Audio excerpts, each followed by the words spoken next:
چا چې خلاف وکړه د پیغمبر یو علما لیکي مخالفت دے د ناپوهی د وجنا هغه خلق چې هغه د ناپوهی د وجنا مخالفتونه کړیو د جناب رسول الله صلی الله علیه وسلم په زمانہ کې نو پای کې ډیرو ته الله رب العزت چې دی نو دنیا کې هدایت ورکړی و لارې ورته ښودلې وه ایمان نصیب شوی و د پیغمبر تابعداري کړې وه هغه نصیب شوي وه اور د صحابیت په یو لوی مقام باندې هغه فائز ګرځېدلی و او چې کوم هغه خلک وو چې هغه پوه وو او د ضد او د عناد د وجنه د پیغمبر مخالفت کړی و نو هغوی ته الله رب العزت تر مرګه پورې هدایت نه دی نصیب کړی هغوی د دنیا نه دغسې په مخالفت د پیغمبر کې په کفر کې په گمراهۍ کې هغوی د دنیا نه تللی دي ډیر داسې چې هغوی ناپوهۍ سره مخالفت کولو د پیغمبر د حالت نه خبر نه وو د هغه د مسئلې نه خبر نه وو د هغه د طریقې نه خبر نه وو خو بس صرف دومره وه چې چا ورته غوږونو کې سا اچولی وو او هغه یې اورېدلي وو او حقیقت نو معلوم کړي نو هغه په مخالفت او په عداوت ولاړو تر هغه وخته پورې چې کله هغه ته حقیقت واضح شو بیا مخالفت عداوت په محبت او په اطاعت بدل شو عامر ابن طفیل الدوسی د مدینه منورې لوی سردار او مشر اگر روان دی د بیت الله زیارت لرا روان دی او په خپل طریقه عبادت لرا روان دی ځکه چې هغه هم د بیت الله طوافونه کول په هغه ځای کې عبادتونه کول خو د بیت الله اندر هغې بوتان ایښودي وو د هغې عقیده بدله وه 360 بوتان دا په بیت الله کې دننه پراته وو د حبل او دارنګې د نورو بوتانو تر دې پورې چې کله بوتان ماتېدل شروع شول نو پای کې مجسمې د ابراهیم علیه السلام او د اسماعیل علیه السلام هم راووتې نو هغوی به راتلل خو هغوی دا عبادت نه کولو چې کوم د عبادت د نجات او د عقیدې د توحید په بنیاد باندې و هغوی به د بیت الله طواف د دې د وجې نه کولو چې دا د خدای کور دی او مونږ عبادت کوو هغوی پکې بوتان ایښودي وو د هغه بوتانو په نسبت به هغوی عبادت کولو نو هغه عمرو ابن طفیل الدوسی هغه را روان دی چې کله پته ولګي د ابو جهل ته چې یاره دا خو دلته را روان دی او دې ځای ته به راځي او چونکې دې ځای کې جناب محمد رسول الله صلی الله علیه وسلم دی اسې نه چې د ده سره ملاو شي د ده سره ملاقات ونه شي د ده په خبرو باندې وانه وړي نو د هغې دپاره د مدینې منورې دوه لارې وي دواړو لارو کې کسان منتخب کړل چې دی په کومه لار باندې راځي نو په هغه لار کې ورته کښېنئ دی راغې دی ور سره ملاو شول پیادل مزل وي ډېر پروټوکول یې ورته وکړ استقبال یې ورته وکړ لوی استقبالیه ورته پیش کړه استقبالیه پیش کېدو نه بعد دا خبره ورته وکړله چې ته خو را روانې زمونږ ځای ته فلانکي ځای ته ته ځې او په خپل طریقه به عبادت کې خو په لاره لاره کې دا خبره ورته شروع کړه چې ګورې هلته یو کس دی او تا ته ښه پته ده چې هغه د پیغمبرۍ دعوه کړې ده او زمونږ د خدایانو بد وایي او هغه چې دی شر یې خور کړی دی فساد یې جوړ کړی دی کور په کور یې جدایي راوستې ده پلار یې د زوی سره په جنګ اچولی دی زوی د پلار سره په جنګ اچولی دی رور یې د رور سره نیکه یې د نوسي سره اور دارنګي مور او لور دا ټول خاندانی جنگي هغه جنگي خاندانی جوړه کړې ده یو لوی دغه جوړ کړی دی فساد خپل ته ټول خپه دي خپل قام ورسره نه لګي د خپل قوم ورسره نه لګي دا غوږونه ورته ډک کړل او په خبرو کې جادو اثر دی ډېرې لویې خبرې ورته چې هغه را رسېده هغه ځای ته نو نور پکې ځای نه و چې نور یې ور ځای کړی وي هغه خپله وایي چې زه دومره ویرولمه چې ما د هغې نه جدا شومه نو ما په غوږونو کې بوجي ورکړې او دومره په یره به مې خپل عبادت هلته کاو چې ما وی هغه کس را نشي دومره یریدم هغه کس را نشي او که هغه کس راشي و چې د هغه خبرې وانورم چې هغوی وی دا خو د جادو نم ساحر نم دغه خبرې دي اثرناکې خبرې دي وی ما خپل طریقه باندې عبادت کولو په دې کې جناب رسول الله صلی الله علیه وسلم راغې د الله عبادت ته ودرېده ولاړ دی خپل طریقه باندې عبادت کوي زه هم رالم هسې مېړه کې رالل چې تا ته خو دې خلکو دومره خبرې کړي دي او دومره درته غوږونه ډک کړي دي راشه په خپله خو هم څه واوره که نه چې آیا دا خبره رښتیا ده او که نه داسې ورپسې چا تړلې ده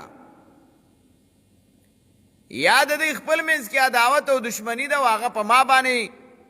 په زما په اوږه ټوپک کېدي او ډس کوي نو یې هسې ورسره شاته ودرېدم او د یو غوږ نه مې دا بوجه لرې کړه چې څه ناسه خو یې واورم که نه قرآن وایي که نه وقال الذین کفروا لا تسمعوا لهذا القرآن والغوا فيه ما اورئ ګورئ قرآن ته وانه اورئ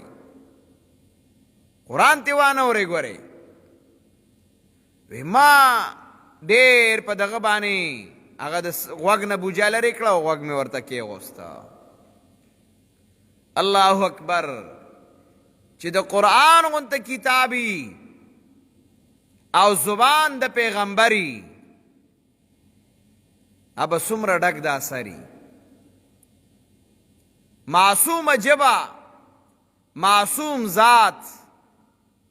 اور د پاک ذات پاک کتاب پیغه ویلی شو وی چې ما واورېده زما دننه هیئت او حالت کې تبدیلی راله دا سړی چې یو خبره د خوشحالۍ واوري خوشی سے پولتا ہوا وی ما هغه بله بوجه هم د غوږ نه لرې کړه ناپوهه هم مخکې خلاف د پیغمبر د جهالت او د ناپوهۍ د وجې نه کړی من بعد ما تبین له الهدا نو من قبل ما تبین له الهدا وی چې کله مې واورېده وی ما ځان سره خبرې کولې، ځان سره لګیاوم چې ما هذا قول ساحر، دا خو وینا د جادوګر نه ده، تا خو څه بل رنګې وینا ده. خو بس خوند او مزه یې راکړه. جناب رسول الله صلی الله علیه وسلم خپل عبادت وکړ، روان شو. ځکه چې د کفارو نه بار وخت یې روا، کله به پې لرې اچول، کله به څه کول، کله به څه کول. صحابه به څه نه شول کولی. نبی علیہ السلام یې څوک به وي چې کله نبی علیہ الصلاة والسلام خپل عبادت نه فارغ شو، روان شو.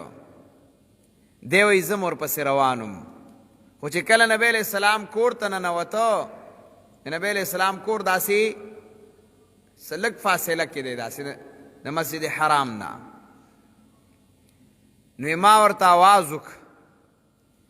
بیا هغه راته را واپس شو. ما ورته ابسط یدک لیبایعک علی ان لا اله الا الله، لاس را اوږده که زه تا سره بیعت کومه. نبی علیہ السلام ته تپوس کې وی ګورو خبرې به نورې بیا کوو، خو ما سره اول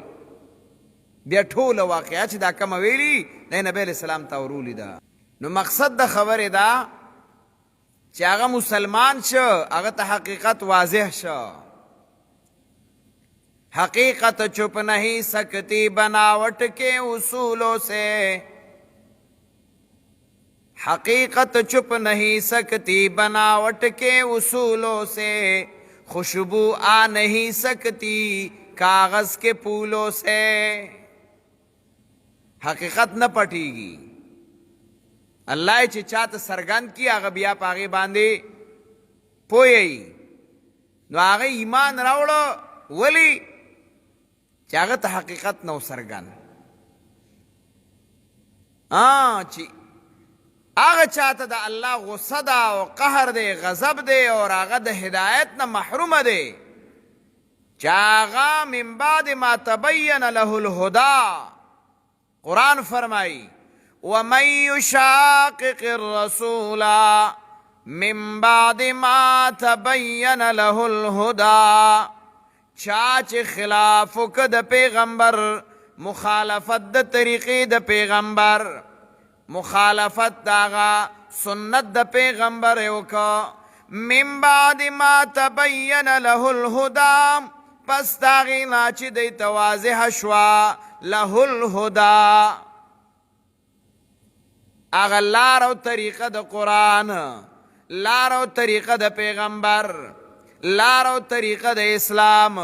لار او طریقه د شریعت. خدا نه مراد دغه دی. ځکه قرآن معجزه ده، معجزو ته هدا ویلی شوی دی. معجزو ته فاما یاتینکم منی هدا، لومبۍ سپاره سوره بقره کې الله وایي. دارنګې وګوره قرآن په سوره طه کې وایي فمن اتبع هدایا فلا یضل ولا یشقى. نو د هدا نه مراد قرآن دی، د هدا نه مراد هغه طریقه د پیغمبر ده. نو ومن یشاقق الرسول، خو ورته پته ولګېده چې دا طریقه د پیغمبر ده او هغه پرېږده او بله باندې روانېږه. نو الله وایي ویتبع غیر سبیل المؤمنین، ویتبع تابعداري کوي غیر سبیل المؤمنین، سوا د لارې د مؤمنانو نه، د بل چا د لارې. د پیغمبر سنت طریقه ژوندي کړې چا ده؟ صحابه کرامو ده. د پیغمبر سنت طریقه وا مونږ ته معلومه نه وه.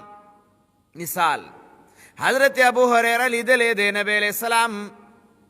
چې هغه په دغسې طریقه باندې مونځ کولو. عین شاهدین د پیغمبر د اعمالو صحابه کرام دي،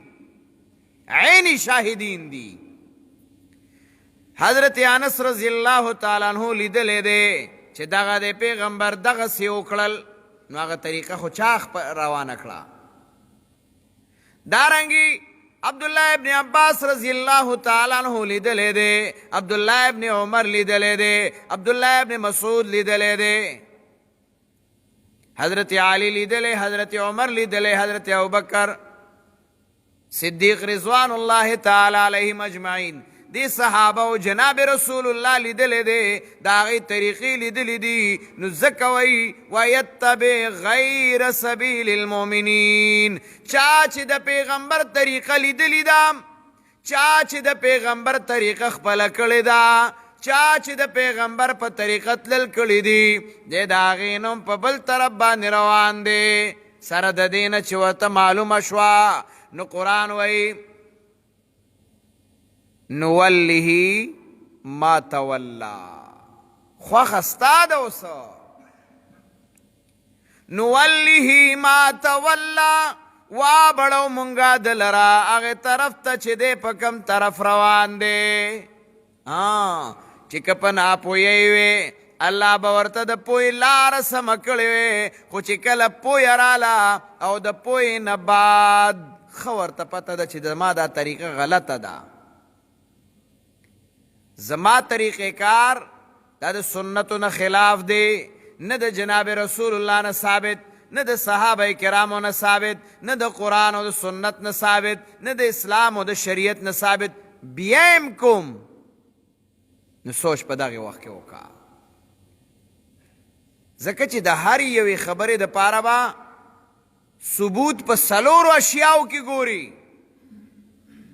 د هرې خبرې دپاره د اسلام او د دین څلور اشیا دي، اصول د دین دي، کتاب الله، سنت د جناب رسول الله، صحابه د جناب رسول الله او قیاس د مجتهدینو. په دې به ثابتې، په دې کې دا نشته دی چې دی استاد یې څه ویلي دي، هغه استاد یې څه ویلي دي، دی مولانا صاحب څه ویلي، دی مولانا صاحب څه ویلي. هغه اقوال به هله پیش کېږي چې هغه د هغې په تایید کې څلور طریقو سره چې یو خبره ثابته شوه د هغې په تایید کې چې د چا خبره ده بیا کوه. به هر حال باقي مسایل به انشاءالله بیا کوو.